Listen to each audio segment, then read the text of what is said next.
often they are taught to be fantastic accountants. What they're not necessarily taught is this is how you can present. These are like the soft skills that you'll need to be a successful business person. Eventually, most businesses will come on board. We've seen it happen. It's a process that will take years. But anyone that is an early mover will get a real head start in the race. And the reason why we're focusing primarily on accounting firms today in the UAE is because we think if we can get in with them, actually they've got access to clients that they know will have certain needs. So we're almost able to make a positive impact on more firms, more businesses that way. Welcome to the 𝗥𝘆𝗵 podcast. I'm your host, Rayhan Aleem, founder of Taxstar and 𝗥𝘆�PRO Partners. Join me on each episode as we talk to inspiring entrepreneurs who share their stories, challenges, and secrets on building world-class businesses. I've known Ayman since his days at 𝗔𝗹𝗵𝗵𝗽. He was instrumental in bringing Xero to the GCC, and ever since our days at Xero, I've been friends with him ever since. 12 months ago, he moved his family to Dubai to set up his business called 𝗥𝘆𝗵 Middle East. He's also very active on LinkedIn. Thank you very much for joining us in today's show. I'm going to go straight into it. I know you're someone who's made a big risk. You've set up your own business. You've moved to another country. You've moved to Dubai. This was around 12 months ago. Yeah. Tell us about your experience. Tell us about why did you choose Dubai? Why did you choose to move your family and yourself from the UK, which is relatively stable, to an emerging market like Dubai? Yeah, great question, man. And to be honest, it's something that had been on my mind for quite a while. My wife and I had been like watching YouTube videos all the time about what life in Dubai was like and all this kind of thing for like the 12 months probably prior to making the move. Yep. I think our plan was to do it in a couple of years. Yep. So 2 years later than we actually did it, but circumstances changed and it's like, hey, let's hit fast forward on our plans, right? And what was it that attracted us? Well, probably, I think every time I'd come here, so I'd been here various times over the last decade, either for work or just for pleasure. You was here your father had a job here once, right? Yeah, so we actually, funnily enough, it was a return to the UAE as opposed to us coming here for the first time. So we moved here in the early 90s to Sharjah, and that was a completely different place, as you can imagine. Early 90s, Dubai wasn't what it is today. The UAE as a whole wasn't what it is today. But yeah, we had an experience. We stayed there for a couple of years at the time. We ended up moving to England afterwards, and I'd been there since. I'd visited the UAE various times across the years, and every time I came here, it's like, oh man, this is a cool place. But then I'd always contrasted it with life back home in the UK, and at the time, I was like, we've got things good here. I was really enjoying my life in the UK. I would say for some reason over the last 5 or 6 years or so, I just found things in the UK weren't quite how I'd remembered them growing up. So it wasn't as positive a place to be either for personal life or business wise. I just didn't feel a positive buzz around the place. Listen to the news, it was always just like negativity. And whenever I'd come here, and I know it's different visiting, but whenever I'd come here, I'd just get this overwhelming sense of positivity. And being me, I'm quite a positive thinker, I'd say in general. I like to look at, the silver lining. I like to look at what the opportunities are as opposed to the risks. So, and I just felt like Dubai had aligned with me in that respect. Yeah, there's a lot of positive energy that can help you be inspirational and help you pull through when times are difficult as well. 100%, yeah. Like nothing gets me down more than being around negative energy. When I'm in the room and someone else is just always talking down, or even if I've got like comments on my LinkedIn, and we'll get into that. Sometimes you get comments, right, which are just like a bit negative, and you're just like, man, look at the positive side. I like to always look at the positive. Yes, negativity also exists, and there's always a negative side to things. Yeah. But dwelling on that, where does that get you? Yeah. I'm action oriented, so I want to think about, well, what's the best compromise? What's the best place for me to be? What's going to give me the best environment? could not necessarily the lesser of two evils. That sometimes comes into play. Yeah. But on balance, where makes sense for me to be? And Dubai felt like the right place, not only from a business angle, but also personally. My background is both Western and Eastern. So, you know, I'm born in the UK, but to Lebanese parents.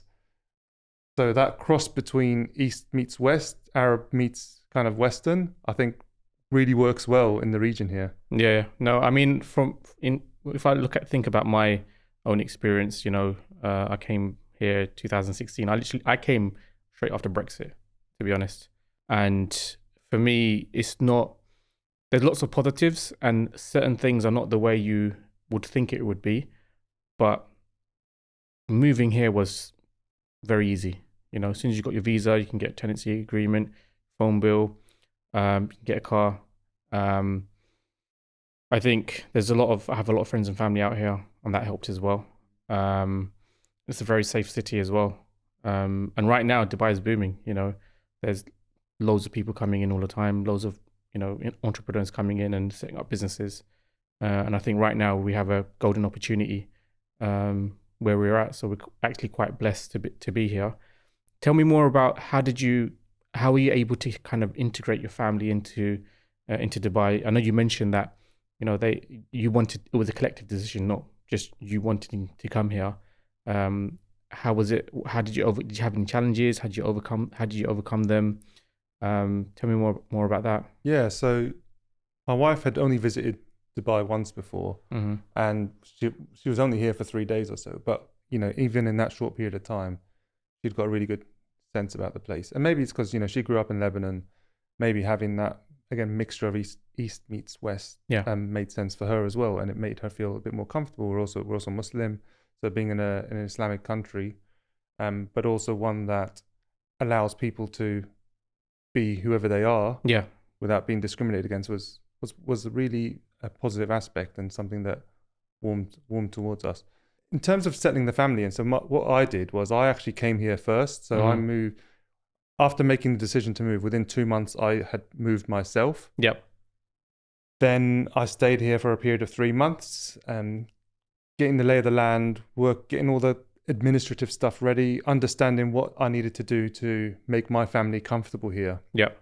So I lived in like a apartment hotel for the first 3 months of my time here. You know, didn't have a long commitment or anything like that. I got to get to know the areas, got to drive around and meet the different schools and this kind of thing, all the considerations you have as a family person, right? And then that enabled me to really work out, okay, well, this is what we can try. So we ended up getting a house which is not too far from the schools, and managed to bring the family into an environment which was a little bit more stable, right? I was able to line the things up in advance, and I had the luxury of being able to do that. But that definitely helped big time, because I wasn't coming here with 2 relatively young kids and them having to figure it out on the spot. It took the pressure off a little bit, that my wife and the kids were able to spend time back in the UK and then subsequently in Lebanon. And I knew that they had family nearby looking after them, made sure that they were okay. And then I was able to have a bit more freedom over here to not only get the business going, but get life set up here for the move. So there was different elements to it, but having that time up front for myself, and I'd recommend anyone making a similar move, if you've got the luxury of being able to do that, it definitely helps just relieve some of the pressure of having to work things out whilst also looking after the family at the same time. Yeah, no, 100%. I think as an entrepreneur, juggling so many things, there's so many pressures, loads of emails to respond to, you know, you need to bring cash flow. And one of the things you need to do as an entrepreneur is you need to have a stable base. If you don't have a solid base, you know, with all of the different conflicting priorities that are happening, you can't function as an entrepreneur. I think what you've done is, you know, quite admirable. Super proud of what you've done. So thanks for sharing that. Thank you. No, it's been an experience, a learning experience, but I'm the kind of guy that I'm not very risk averse, right? So I'll just throw myself into things and, hey, what's the worst that can happen? And yeah, fortunately, it's worked out on this occasion. So you're here 12 months, fast forward, you've set up your own business. Your business partners are from Malta, a company called Scope. and you founded 𝗥𝘆𝗵 Middle East. I knew a little bit about 𝗥𝘆𝗵 previously. I knew that they were quite big in Malta and they're quite a big reseller. But tell me more about 𝗥𝘆𝗵. Tell me about what is your mission out here. I know they're doing great things in Malta and in other regions as well. What is it that you want? If there was one mission, what would it be for 𝗥𝘆𝗵? And what are the things you want to how would you do the things that you need to do to kind of fulfill that mission? Yeah, great question. So overall, what we're trying to do is make sure businesses are empowered by technology so that the people can do their best work. Right? That's the key thing. It's not replacing people with technology. It's making sure that people plus tech equals a better outcome than what they've currently got. That's the overall mission. So it's about ensuring businesses can become more efficient, ensuring that they can become more profitable. Yep. Helping them feel like their work isn't this mundane, repeatable thing that doesn't give them satisfaction. Make them feel that actually they can focus on the bits of their business that are really going to add value to whoever their clients are. Now, incidentally, we happen to start with accounting firms, and it's intentional. It's not because the only solutions we have are accounting solutions. We actually go into all sorts of different industries and can help businesses in all shapes and sizes. No, 100%. The solutions that some of the things that you that we've spoken about anyway, it can affect loads of even big businesses, small businesses, medium-sized businesses as well, and very, very useful. And a lot of entrepreneurs don't know about some of these solutions that are available. Yeah, for sure. And so one thing we recognize is that there's a lot of choice out there in terms of the number of apps that are kind of being created and developed, and it's a great problem to have, right? An abundance of choice. The issue is, if you're an SME or if you're an accounting firm, how do you kind of demystify that whole app marketplace that exists? You're focused on doing your work, right? Very few will build out a team that's going to be a tech team that will keep researching all these apps and constantly working out what's the best one and how does it fit well, and how is it going to talk to my other systems, and how is the workflow going to look. So we're all about reducing the amount of work that you guys have to do as accounting firms, as SMEs, around the decisions that are to do with technology. We want to make sure that we can match what your needs are with the best of breed software that's out there. So we're kind of taking away that research phase from you, let's say. So we will research the thousands of apps, we will try out hundreds of them, and then we'll choose to partner with the right apps that we think will really add value to a number of different businesses. And there's a number that we do. So what we don't necessarily do is produce our own software and just sell our own solutions. We are all about finding the best of breed out there. We will match it to the accounting firms, but also to their clients. So, and the reason why we're focusing primarily on accounting firms today in the UAE is because we think if we can get in with them, actually they've got access to clients that they know will have certain needs. So we're almost able to make a positive impact on more firms, more businesses that way. Eventually what happened in Malta was that it kind of worked both ways. So although we could proactively be going after an accounting firm, we started to get referrals or direct business coming in from SMEs directly. And we get that to some extent here as well. But in terms of my efforts at the moment, while the team is relatively lean over here, it's to go out there, meet more accounting firm owners, try and educate them on the benefits that software can bring. Look at not only replacing the way you're working today with the same way, but with different software, but actually how can we change the workflow from a manual, repetitive, inefficient one to a digital workflow where you can just, let's say for argument's sake, create your customer record once and it's synced across all of the systems that you're using, rather than having to create it in this system and create it in that system, and then eventually someone changes it here and not there and it go out of sync, right? very common problem. Yep. We're all about creating efficiencies throughout your workflows. So we'll look to find what are the main pain points that you've got and incrementally try and make them better, one system at a time or one module at a time, or however it makes sense for your business. Yeah, no, and obviously the role of AI is, you know, coming, is revolutionary at the moment. You know, for me, you've got generative AI and you've got real AI or machine learning. You want to talk about what you think is coming in terms of the future, how you think business will be disrupted, what new things have you seen that we should be excited about? Yeah, it's been a really fascinating space, AI, actually, because I think in such a short period of time, it's kind of just blown out of proportions completely. Yeah. And it's been a real kind of revolutionary moment in some respects, almost like the impact that the internet had when it came out, right? And I would say initially people were like super excited about it. Some people would be very scared about the potential impact, and rightly so. We need to tread carefully, but the opportunities are huge. Today, I think there has been overuse of AI in some contexts.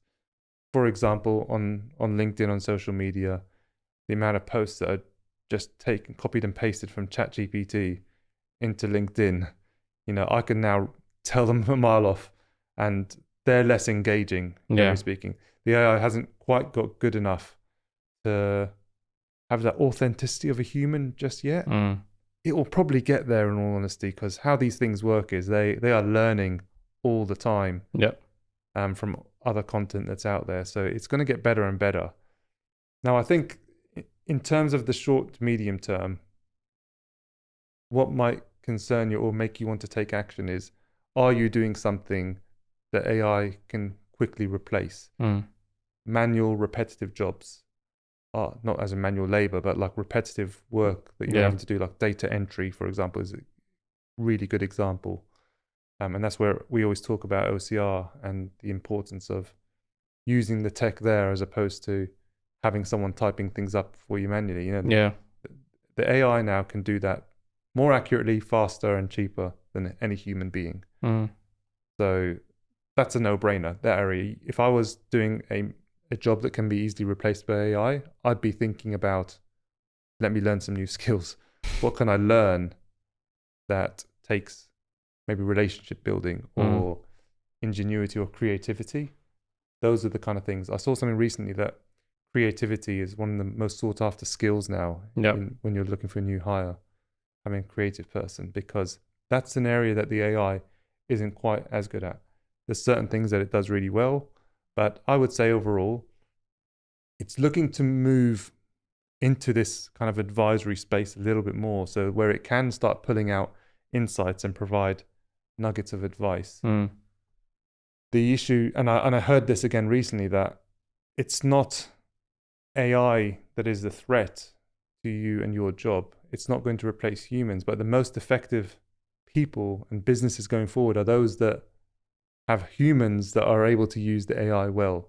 It's that combination that is going to be so crucial, and that's where the money is to be made and the opportunities are to be taken advantage of. If you can learn to make effective use of artificial intelligence, then you're going to have a significant advantage in the market. So just having a surface level knowledge probably isn't enough. Really actively seeking out experts that can give you advice on how best to use it. Man, you can save yourselves heaps of time, at least now, so that you can really get ahead of your competitors or in the market or become a thought leader. So I think like it's a really exciting space. In terms of the possibilities, they are endless at the moment. I honestly don't know what the next big thing will be, but what I do know is that we fast forward 5 years from now, the world of work will be completely different to what we know it today. That we'll be seeing an emergence of a whole new set of roles. I'd be very surprised if people didn't have experts in the use of AI within their teams across the business. People like, was it prompt engineers? Is one of these new jobs that didn't exist. Like right? Like these are just brand new things, but actually it's such an important thing to be able to have that within either within your own skill set or within the team to tap into those kind of resources, because if you don't, someone else will, and you will lose out, frankly. Yeah, no, 100% agree with that. So you used to work for Xero, one of the largest fintech players globally, 4 million users worldwide, heading up EMEA. Why leave your stable job, move to another country to become an entrepreneur? Yeah, man. So, yeah, good question. And being an employee is something I've always been. So this was the first move into entrepreneurship. Although having said that, I'd like to think I've always been like a mini entrepreneur within every organization I've worked in. Yep. So let's say, like, I take a role, right? I'd never just accepted the defines of the role. I'd always want to do the role as best as I could, so that there was never any excuses when I want to look at doing other things outside of it, to push the boundaries, to prove that I can do more, but also to further the organization. I was always like really bought in to what we want to do as a business, from my very first job to my last one. And part of that for me was, I need to keep pushing this business forward. I'm a part of this system. I'm not just here to pick up my paycheck. It's more than that. So I've always been a bit of an entrepreneur within every role I've done, pushing the boundaries, suggesting new ways, challenging things, wanting to do more and more, wanting to challenge myself, but also wanting to challenge the business in the way that we've done things. Yeah. In fact, when I was at Xero, I managed to actually pitch that new role. It wasn't a role that existed. So I'd spotted an opportunity within Xero, within the market, whereby in emerging markets throughout EMEA, we weren't necessarily being as proactive. So we were leaving growth on the table. Emerging markets like the UAE, like the Republic of Ireland, and lots of other places other than the UK and South Africa in EMEA, Xero doesn't have an on-the-ground presence.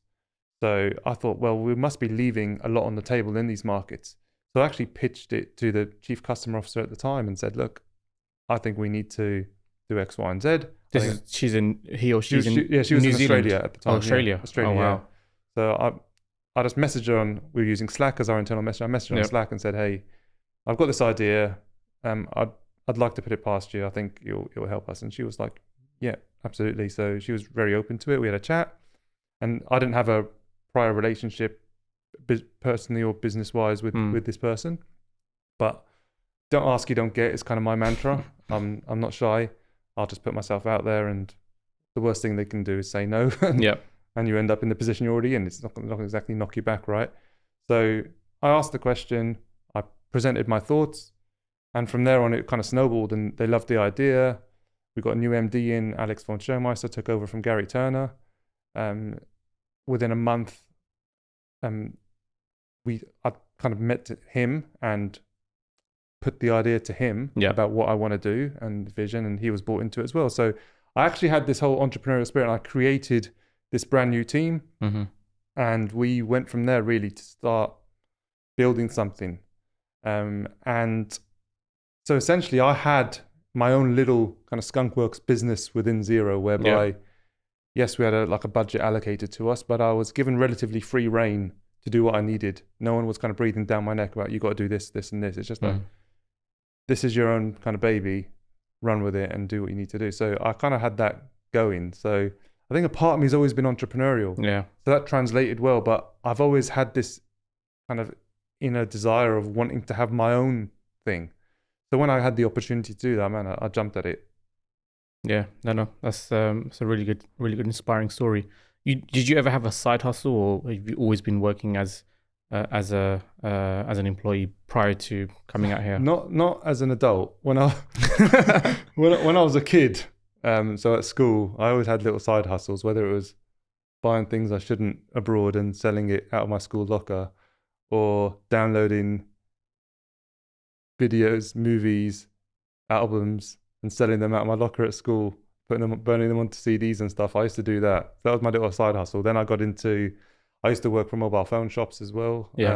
As a kid, like part-time when I was at school and stuff. So one thing that I did was I'd work out actually that there was certain phones where you can really make a decent margin on. Phones used to, in the UK, you'd get mobile phones that were locked to a particular network. Yeah. So me and my mate actually figured out a way to unlock the phones from the network so that you can use any SIM in it. And then we would resell it. So we'd go around the shops at the time, would only let you buy 2 each. So we'd literally drive around the mobile phone shops in Milton Keynes, buying 2 phones each. We'd unlock them and we'd stick them on eBay and sell them for a profit, sometimes significant profit. Nice. So yeah, I was always had that little entrepreneurial spirit. But no, during my working career, I'd never had a side hustle. I'd always had like little ideas, but never had that one that really clicked. Yeah. No, I mean, I meet entrepreneurs all the time, and usually what the journey is, they have a side hustle, and they're working on it for 2-3 years, 1 year, 6 months, and then they make a breakthrough, and then they're able to leave their full-time job, and then start their own business. But you know, the fact that you didn't do that, you started from scratch, very commendable. Yeah, I have to say, like, it's not in. I had a safety net of some kind insofar as I've gone into partnership. So yes, it's my own business here in the UAE and I've got a couple of partners, but they've been doing this in another market over in Malta. So Scope has existed in Malta for the last 12 years or so. Yeah.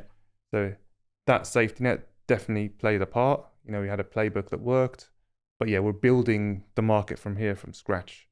You know, it's a completely different landscape, and you know, all the work that they've done building up the Maltese market doesn't necessarily translate here. Of course. So yeah, there's a risk involved, you know, going from employee to entrepreneur, having to build this thing back yourself. You know, there's pressure on your shoulders and all this, and then got a family, got business partners that are also invested to please. Yep. But hey, I like those kind of challenges. As I said, I'm a kind of glass half full kind of guy. Mm-hmm. So I'll look at that and say, hey, I could do that. Nice. One of the things I remember, or one of the things I miss of being an employee, was, you know, you had colleagues, you had a lot of managers and directors as mentors. You know, one of the things I used to hate was the politics, obviously, in the workplace. I used to hate having to go on the tube every morning, waiting on the platform for the train. You're literally on the edge because it's always full in London. Yeah. And then going to bank and it's just full of people, right? That's where I went. And then coming home sometimes at 6, 7, 8, 9, 10. So I never missed the commute. Mm-hmm. But I did miss the people. I used to do a lot of contracting, so I wasn't really an employee. I was more of a, you know, contractor for a lot of the companies I worked for in the latter stage of my career. Yeah. But is there anything that you miss on as being an employee? Something that you really liked, and you know, if you could go back, you'd always, you know, something that always would resonate with you. Yeah, like you, I like being around people. So building a new team in a new market means you're naturally starting with just yourself, right? So I don't currently have a big team that I'm going into every day. You know, most of the Scope team is over in Malta, not here physically. Yeah. So yes, we have great connections online, and the technology is getting better in that regard. But it's not a replacement for coming into an office, kind of getting that sense of team building. You know, the small interactions that you have. Normally, if you're doing online calls, the small talk is kept to a minimum, or the human connection just isn't quite there. You'll probably talk about a couple of little things here and there, but it never really gets deep. When you're in person in an office environment, you'll have chance encounters with people that maybe you don't ordinarily work with, or maybe you have more time around people that goes beyond the scope of a particular meeting. So I miss those interactions, but I see not having that today as a sacrifice for having that again in the future when we are successful and build this thing up, which I know it will be. So yeah, I think that's probably the main thing that I miss. I don't miss being necessarily accountable to a line manager. I quite like having the freedom that I've got today. I like having the freedom of, like you, not having to worry about a morning commute.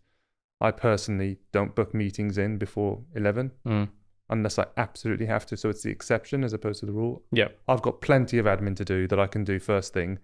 I don't have to get caught up in traffic. It's the last thing that I want to do. It's a waste of my time. It's a waste of everyone's time. Yeah. And I'd have the same attitude towards my employees. I've got someone who's going to be joining me soon. So we'll have employee number 1 over here. Congratulations. Thank you. Yeah, no, it's a big step for us. But I've taken my time with it. I needed to make sure that we got the right person because naturally at this stage of the business, I need a safe pair of hands that I can trust to free me up so that I can do the more strategic things that need to be done as opposed to getting caught in the weeds because you wear so many different hats. Yeah. But eventually you can become a bottleneck in your own business. No, it's very, very smart. I mean, you have a lot of entrepreneurs here. What they would do is they would hire juniors, which means they can't free up the time, which means they have to then micromanage, check what they're doing because they're cheaper, right? But the fact that you've taken your time, you've hired someone who's at a high skilled level, that shows that, you know, you've got a plan in place, you know, in terms of growing your business and make sure you're doing it the right way, basically. Yeah, so, I'd like to think. I'm not a short-term thinker in general, so I won't make rash decisions. I'm decisive, but I'm not rash. So I won't think, I won't panic about things and say, no, I have to get someone in. It doesn't matter who they are. No, I think that kind of ends up biting you on the backside if you do that too often. I'd like to think I will get the right person in so that I can really build for the long term. We're here not just to make a quick buck. We're here to have a successful business that's scalable over the years. And that was an important element for it, to get the right person in. That's not going to take too much energy from me. Yeah, no, 100%, congratulations, and hopefully it works out, and hopefully we can bring, is it Fahim? Fahim, yeah. Yeah, so hopefully we can bring him to another episode at some point. Yeah, I'm sure he'll be pleased with that. So tell us about your first win as an entrepreneur. Obviously, you moved from being an employee to an entrepreneur. What was the first thing that you thought, I did that, I made it? I mean, for me, when I set up my business, it was literally getting the first money into my bank account, into my UAE bank account, when I was able to sell some consulting services back in 2017. It wasn't a lot.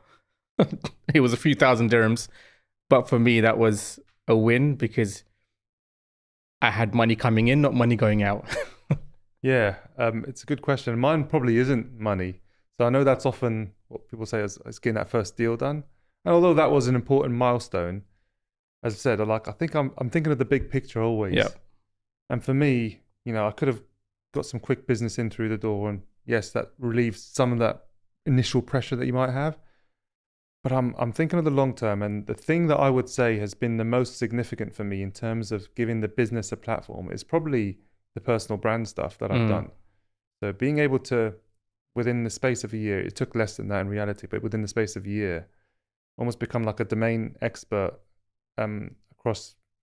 LinkedIn is my kind of medium of choice, but I often now will get people, if I'm out at an event, and it's so random, just like if I'm out at an event, almost always someone will come up to me and say, oh, I follow you on LinkedIn, which is a good achievement in the space of a year and they tend to be within my target market as well, which is actually quite handy. So I haven't gone for this kind of quick and dirty approach of just like buying loads of followers or doing any of those tactics. They exist. My plan was I want to engage and connect with the right people. So I've managed to curate a decent following. It's not like superstar status. I'm not going to be getting like a blue tick or anything anytime soon, or whatever the equivalent is on LinkedIn.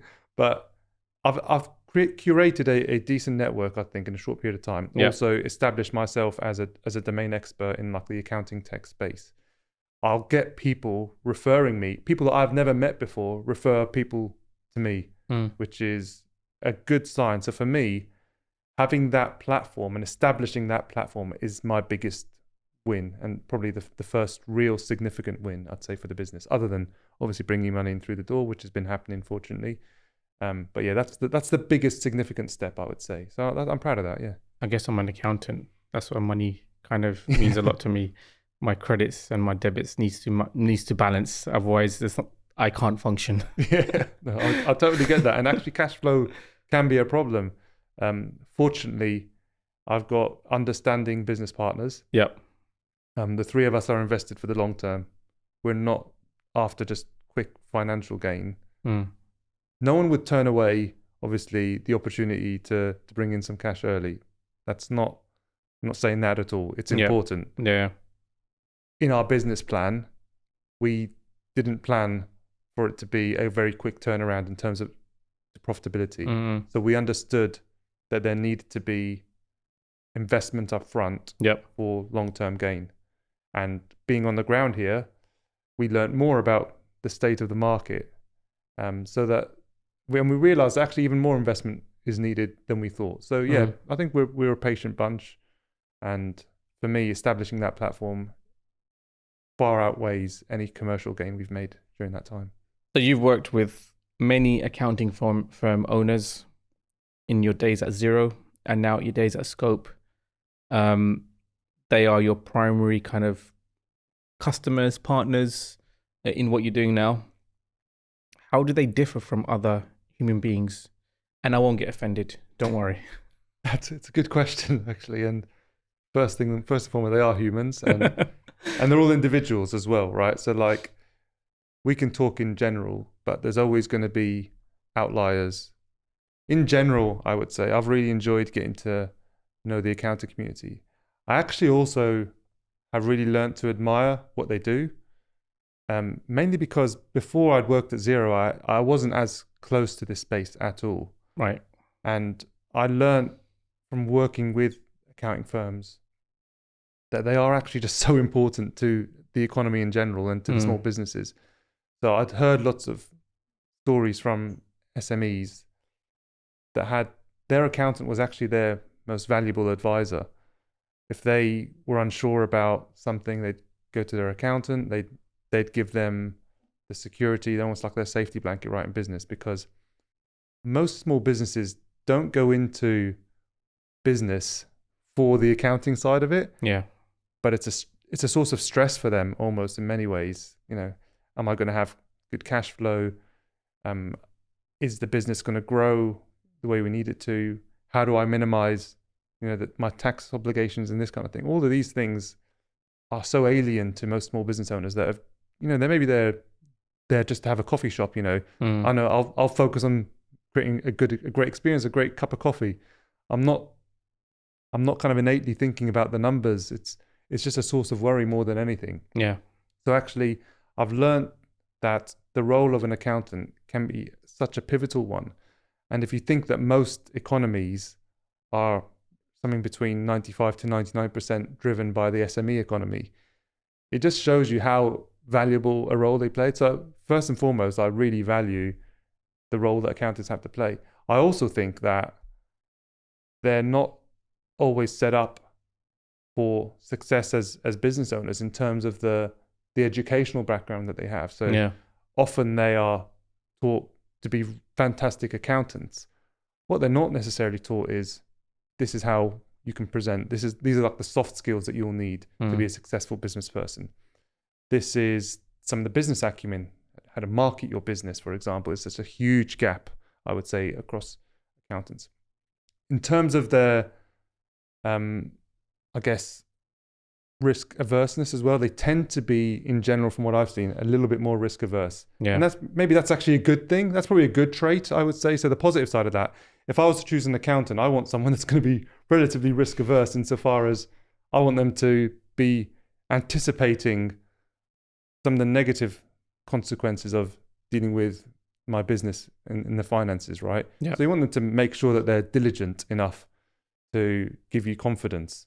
So I think that's actually a positive trait, but it can also have a negative side effect, which is being too cautious and not thinking outside the box enough. And there's not always an abundance of creative thinking, which I think can lend itself really well. So what I've found is that certain entrepreneurs who are accountants, the ones that tend to stand out and get an edge are those that are willing to push themselves out of their comfort zone. That's probably not the norm in the industry, but I've seen so many, like countless examples of it. Yeah. So it's definitely within the capabilities of accountants and accounting firm owners to be that way. Yeah. And the only thing holding them back is probably themselves and maybe the self-belief. Mindset. 100%. Yeah. Yeah.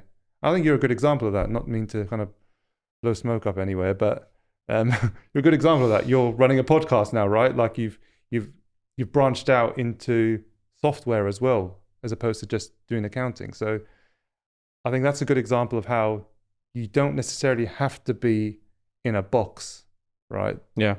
You can break out of that mold that they've kind of created for you. And there's so much opportunity if you've got the confidence to do that. Yeah, no, 100%. I mean, one of the things about accounting firm owners is they get to meet entrepreneurs as well. And in my journey, you know, we've got a good number of clients, and I do go out my way to meet them at least once a year. And I've learned a lot of lessons from them in terms of their experience in business. And I've been able to be a bumblebee and cross-pollinate as well. So what I've learned from one, obviously not going through the trade secrets, but has been able to kind of help others where they're going wrong and give them some advice, and some experience shares as well. And that's one of the things I enjoy about running a firm. Not necessarily the deadlines and the data entry and the, your trial balance not balancing, which is for my LCD not great, but it's more, the outcomes, how this business owner was able to make profit, which allowed them to maybe go on a holiday or buy a house or put their kids in schools, and it kind of helps real people. And we help small businesses. We don't help large corporations. So what we do immediately impacts an individual, not necessarily a collective or shareholder.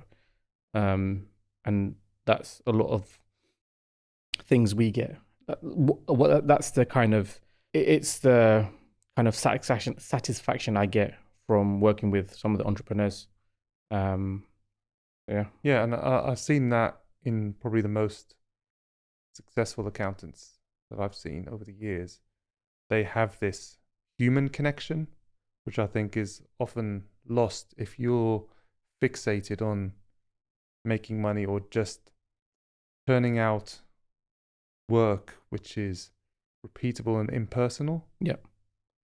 And I think the accountants that have built that connection with people and understand the impact that they're able to have on not only that business, but the people behind the business, as you said.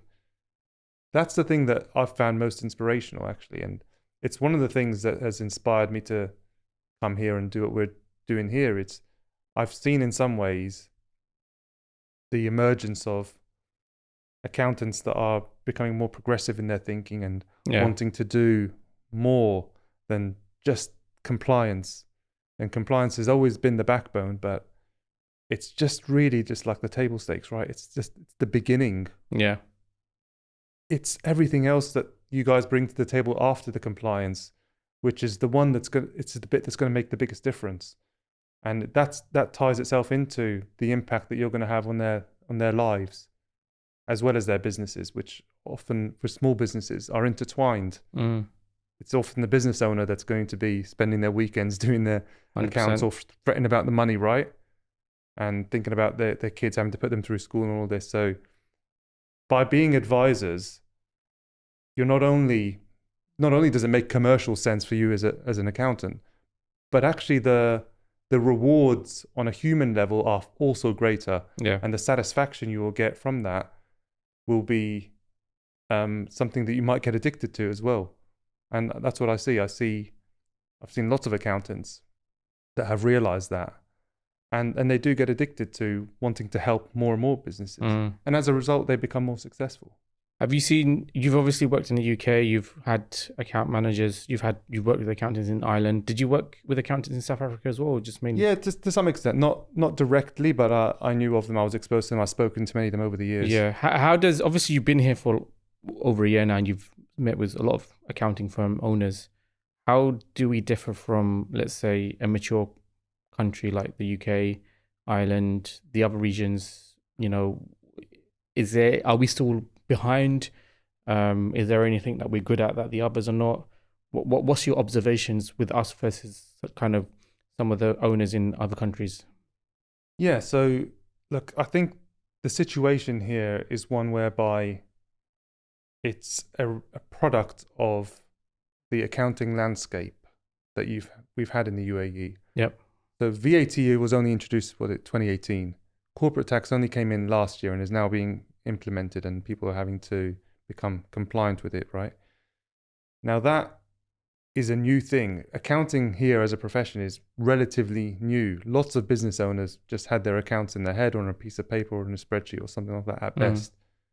So the lack of awareness here about what can help you do better accounting is much lower than what it has been in some of the other markets I've seen. And mainly because there hasn't been that need. Yeah. Other markets like the UK had Making Tax Digital as a program, which essentially made anyone that was VAT registered to have to use accounting software to submit their VAT returns. We don't have anything like that here. So that need wasn't necessarily here to really ignite it. And I think without it, the UK wouldn't be where it's at today in terms of its accounting tech adoption. But that's an important element in terms of actually educating the market about the benefits, because unfortunately, while you're caught up in your day-to-day, it's very hard to take the initiative and make a change. So sometimes your hand has to be forced by a regulator or an external trigger of some kind. And they had that in the UK with MTD, so Making Tax Digital. In South Africa, you also had the emergence of, so the external factors there would have been interests from some of the accounting software providers. So Xero, kind of went out there with a go-to-market presence. Sage have already been there. QuickBooks are interested in there as well and have been present.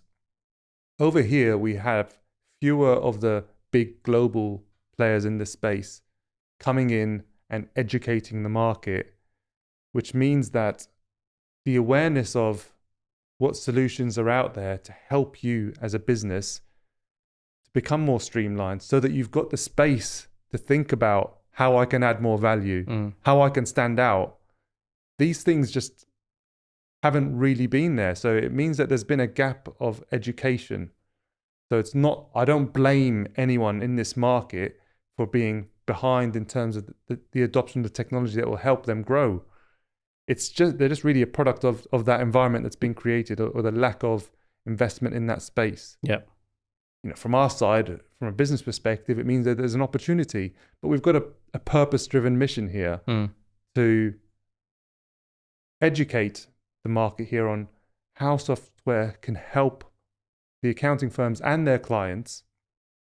Not only is it going to make commercial sense, but it's also going to help you maybe free up more time personally, so that you can spend more time with your families, whatever your goals are, or it can help you grow the business so that it's more investable. Maybe you want to exit.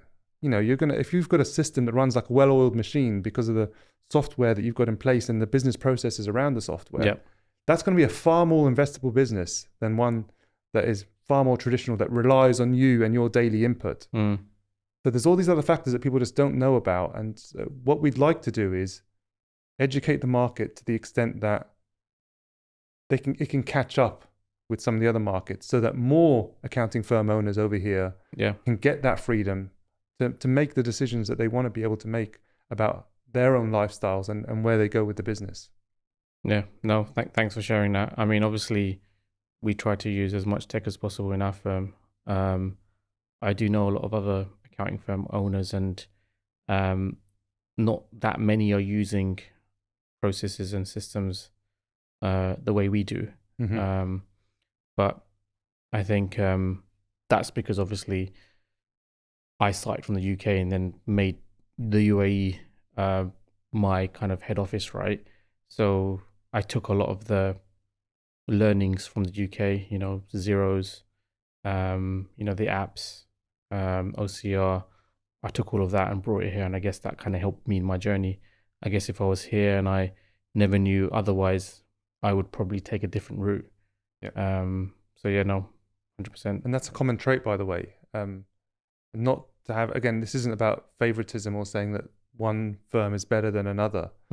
It's, again, they're product of the environment that some firms have been raised in. Yeah. And some of the firms that I see that have come from other markets that have been more exposed to this due to the reasons we spoke about, they, when they're here, will keep those things, those ways of working that they've learned and apply them here. So they're actually able to maintain the quality of life that they're seeking personally, whilst growing a business over here. Whereas lots of the firm owners that have been here from the beginning and are doing things, trying to do it all themselves or just through manpower alone with very little support from this technology, they are very much still in the weeds of the business all the time. And they almost can't detach themselves too much from the business because of that.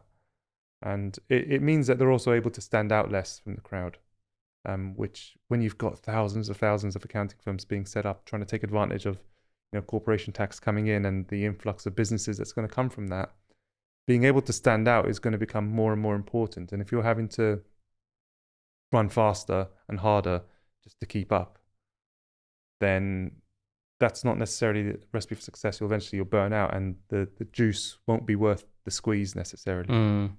So we need to find ways to work smarter. So what will happen is some businesses will listen to this message and they'll take action, right? Others will wait a little bit longer. Eventually, most businesses will come on board. We've seen it happen. It's a process that will take years. But anyone that is an early mover will get a real head start in the race, which we're all in. But actually, one of the biggest factors that I've seen emerge in other markets, which have been a bit more mature in this kind of accounting tech space, is the creation of communities. So I've found that accountants are not necessarily competitive and in that they're guarding of their knowledge. They're actually more prepared to collaborate with other accountants, share knowledge, bounce ideas off one another. Like the community we've got on WhatsApp over here, right? We're all in that. And we've got like-minded accounting firms who are looking to help each other out. That's the kind of thing that we need to blow up a little bit more. And what we're trying to do that with Accounting Refigured as well, which is our kind of accounting event that we've put on for accounting firm owners. It's an accounting tech event. So the best event in the Middle East. Thank you. I'll take that. It's a fresh concept. We only started it in March, and we're having a follow-up one in just a couple of months' time in September, which is a more workshop style one. But this will become an annual thing. We want to harbor this community, keep that momentum going. Firstly, create some momentum around it and keep it going, because that's going to be so key. We need people to help each other out to drive the industry forward together. It's like no one person or one firm can do this thing on their own. And we certainly can't do it without having accountants on board. But the price of not doing it is too great for the region. And the opportunity, if we do it, is going to benefit not only the accountants, but the SMEs and the whole region. Because as I said, SMEs account for so much of the economy over here. Can you just imagine how prosperous the region would be with solid advice being given to SMEs? They've been able to build up the region and the country over here where it is, which is amazing, despite all of that. Imagine the potential once all these SMEs get a lot more support other than just getting their VAT returns filed for them. 100%. Any lessons or anything that if you could go back, say 12 months, you would do again, or you think, everything kind of went, plain sailing? Or I wouldn't say it's necessarily all plain sailing, but there was nothing major, fortunately, so I'm very lucky in that way. There's little learnings along the way, little quirks, maybe some things you take for granted, some certain safety nets that you had back home, or certain ways that either business is done or just administrative stuff, right? Maybe having a heightened awareness. So what I would do probably in advance of moving is probably spend more time with my friends in the region, picking their brains about actually what are the best things to do, how do I do this, what about this, getting more detail. I probably went a little bit too high levels. I had to figure stuff out as I went along. Fortunately, I didn't have any major blunders. It was all little learning things that just took a slight pivot here and there, and everything was fine. But no, I think, maybe just if you know people in the region, my advice would be really get into the weeds of what you want to do, and hopefully they'll be supportive and give you some advice. So Ayman, you're very active on LinkedIn. I see you're posting every day. I love what you're posting. I love everything that you're doing there. I love the Habibis. It's every day, every morning when I look at my feed, I see you, and it's refreshing for me. Tell us about, how did you think of using LinkedIn as like a channel for, your personal brand? I know there's others out there. I know you at the moment you're targeting accounting firm owners or business owners at the moment through Scope. Many entrepreneurs, one of the things they need to do is work on their personal brand, because people buy from people at the end of the day. You can always do paid ads and you can always do SEO, but when you're able to articulate yourself to a customer, that's the easiest way to convert. So tell us about your journey. What kind of tips would you give entrepreneurs? I'm sure everyone's super keen to hear this. Yeah, so Habibi. Firstly, I think for me, it was all about, I wanted to make sure that I was getting myself out there. Right, I'm moving into this whole new market, and how am I going to cut through the noise? And then I just thought about, I'm an Arab. I can get away with saying Habibi all the time. It's something that I use a lot anyway in my day-to-day speak.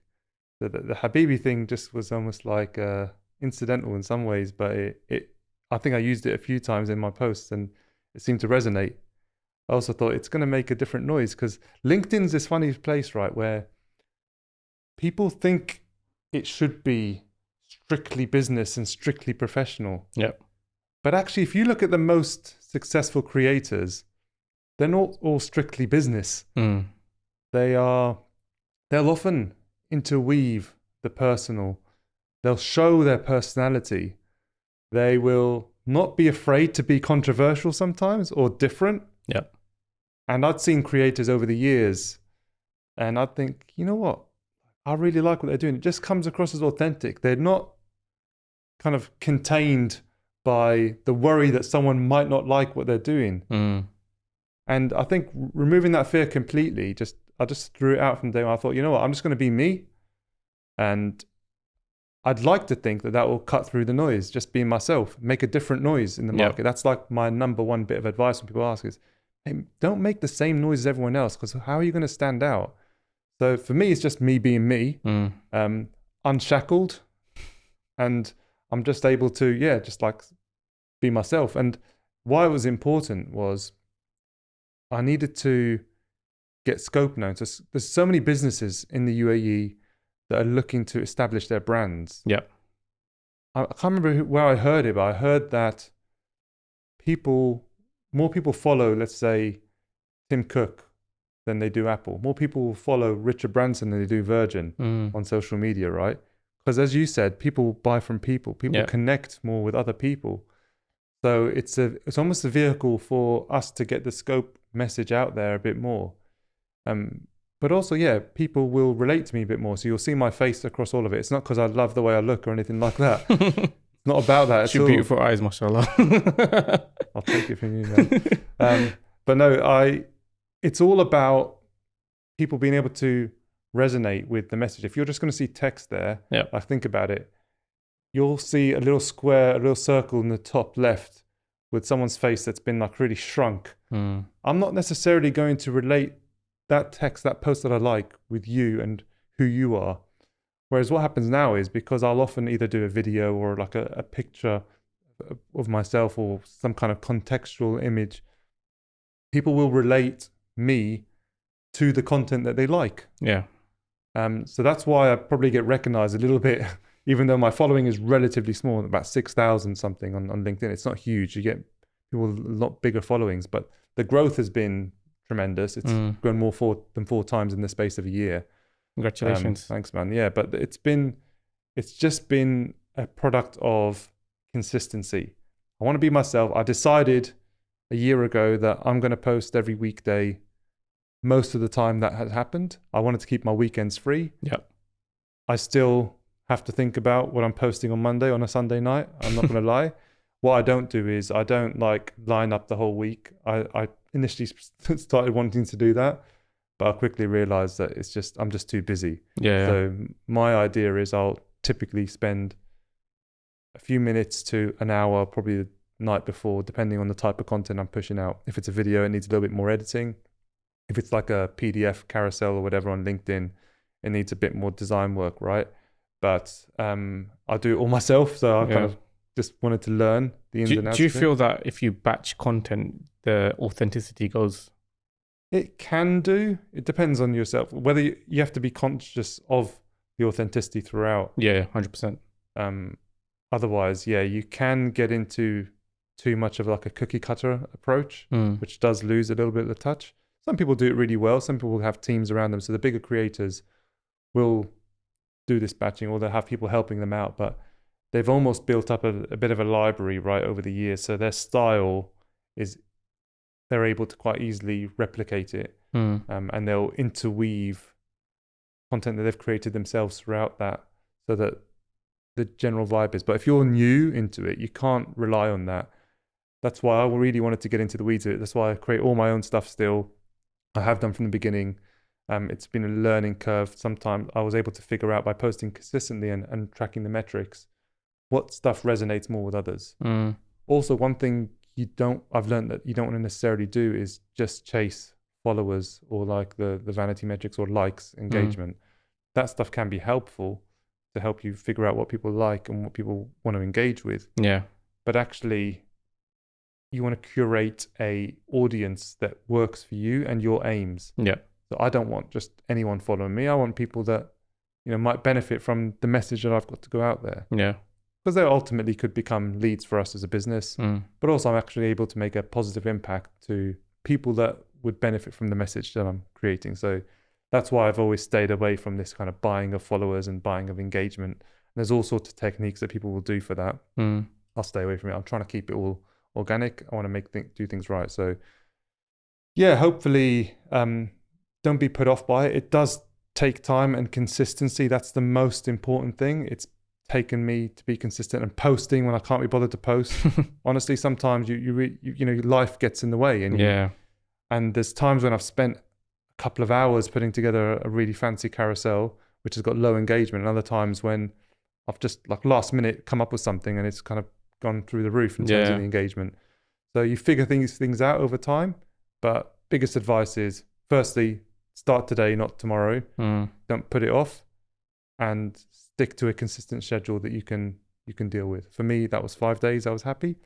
If you can only do 3, fantastic. That's still good. That's great advice. How about other platforms? Obviously, you've got Instagram and TikTok and Facebook and whatever else have you. Have you thought about those platforms, or is LinkedIn the one where kind of your crowd is and where you want to engage with the people on that platform? For me, LinkedIn was the one that made the most sense. If I was to do one, that's the one that made the most sense. I'm open also to going into other platforms. I'm also conscious of the time that I've got, and I want to be able to do it well. So LinkedIn was the one that probably had the best share, and naturally people are there almost looking for business stuff, so they're open more to being spoken about business there. Lots of businesses can lend themselves really well to somewhere like Instagram, like particularly creative agencies or like beauty products, and there's all sorts of product-based businesses also lend themselves quite well to Instagram. For me and our business, LinkedIn is currently the one, and so I've decided to stick to one, do it well.